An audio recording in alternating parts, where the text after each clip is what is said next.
Ron has asked, so okay, the resurrection is probable, but that's not enough certainty to base your life on. Surely I wouldn't give my life for probability. It doesn't make sense. So I guess, probability, it's okay for historians, but if we're asking people to trust and give their lives for this, do we not need something more than just a probability? Well, Ron, that's a fair question. And I guess that's just going to be different for everyone.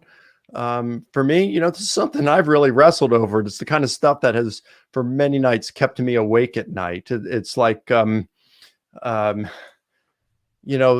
think that there's a line I really like in the movie Risen. It's a fictitious story that's about a centurion who thinks that, a tribune who thinks Jesus' body was stolen by his disciples.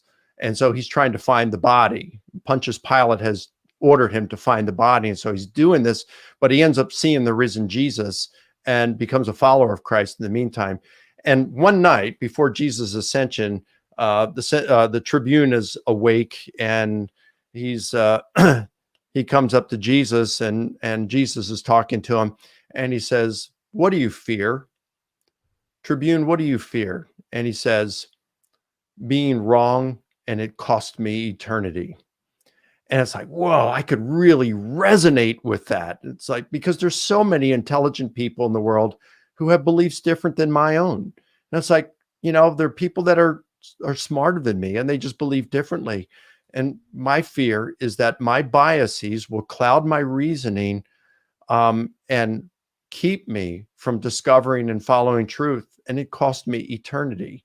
So bias is something that is it's dangerous. It impacts us all. So the thing is, we are faced with a lot of different decisions to make, a lot of different options when it comes to worldviews.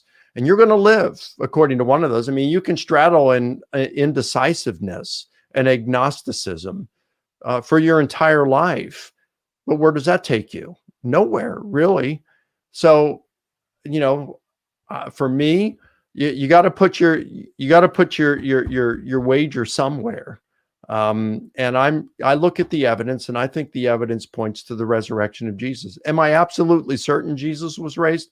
No, but I think the evidence is sufficient to say that he was probably raised from the dead. And so for me, I am willing to put, my bet on whether Jesus rose from the dead. I hope I'm correct. If I'm not, I hope God will be merciful to me, to know that I sincerely tried to know the truth. And I know that I was sincere in my investigation, and I really looked, and I was willing to give up my Christian faith. So, at the end of the day, we're all going to be wagering for something. And so I'm willing to wager that Christianity is true.